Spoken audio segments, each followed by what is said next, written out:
let's go into your training, because I think a lot of people don't realize the dedication it takes to prepare for something like this. What does your training look like on a weekly basis? Like, how much time are you spending working out? So I'm generally, my bulk of my training is trail running.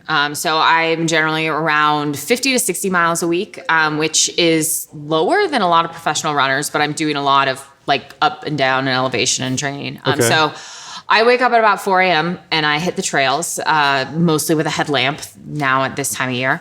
And so I have that mileage. And then in the evenings, I do 2 to 3 strength sections a week, which is pretty much very kind of standard things. The stuff that you guys actually helped me with. Yes. Like the Bulgarian split squats have been like my best friends. Are they helping you? Tons. Excellent. Tons. So like the hip issues, the 90-90s, let me tell you about the 90-90s being like the best thing ever in the entire world. Yeah, those are game changers for me too when I started implementing those. Oh, yeah. In terms of mobility and just strength and single leg stuff. Basic deadlifts. I use trap bar and whatnot, suitcase style. It's just so things that are very functional. And then I do a lot of grip work because of obstacle racing. It's all about hanging and monkeyness. So it's a lot of pull-ups. Would you say monkeyness? Monkeyness. You got to train your monkeyness. You got to be like a monkey. You got to think like that. A lot of people don't realize that tends to be the weakest link for a lot of people in obstacle course racing. So you have a lot of these like really small, short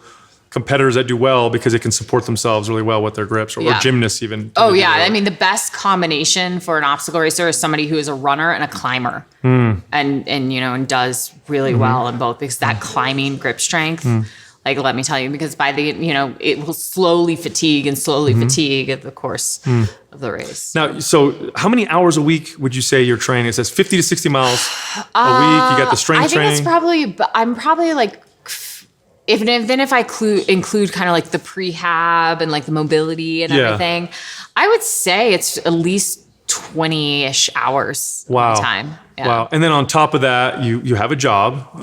Full time. And so that's a lot of hours dedicated to work and working out. You're, to put it lightly, extremely driven. Yes. Where does that come from? Like, how do you do that? Sometimes I wish that I had a bone in my body that would just be like, I don't feel like doing anything today. Let's relax. Let's just kick back on the couch. And maybe if it's a Sunday and there's football on, then I can kind of do that. But I mean, I think it's one of those things that it's been pretty innate, that I feel better, and I'm actually more productive at work when I'm in heavy training, and I'm better at training when I have a lot going on at work. So it's almost like if I have multiple balls in the air, then it forces me to be more efficient, I think, at the task at hand. So structured. Are you very structured? Like, exactly what you're doing at every given moment or whatever? Exactly. Okay. Yeah. What time do you go to bed? Like 9 p.m. Okay. So that's not too bad. 9 p.m. wake up before. Yeah. If I can go to bed at 8 p.m., I will, but you can't always. So from 4 a.m. to 8 p.m., is it like do you have any downtime? Those 15, 20 minutes when I'm kicked up against the wall with my red light.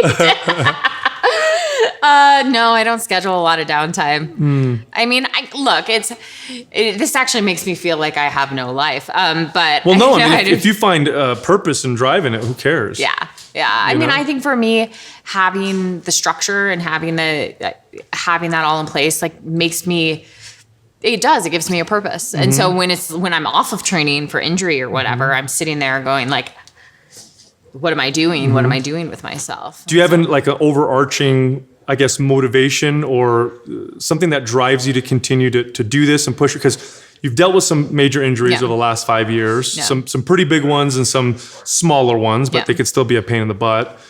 Like, do you have something that just keeps pushing you forward? I just never I think that you're going to get knocked down, and every athlete is going to get injured. Everyone's going to get knocked down, but I'm never going to just give in. And that's the thing. It would be super easy to be like, man, I'm injured. I should just sit on the couch all day long. I'm like, no, okay, I'm going to find a workaround. I'm going to find what I can do. I'm going to find how I can to be productive. And I think for me, it's just always trying to find some semblance, like, I feel alive when I'm out there running on the trails and when I'm doing those things. And so I want to always get back to that. And there will be things that will keep me from that for sure. But I know that in the future, I will get back to that, you know?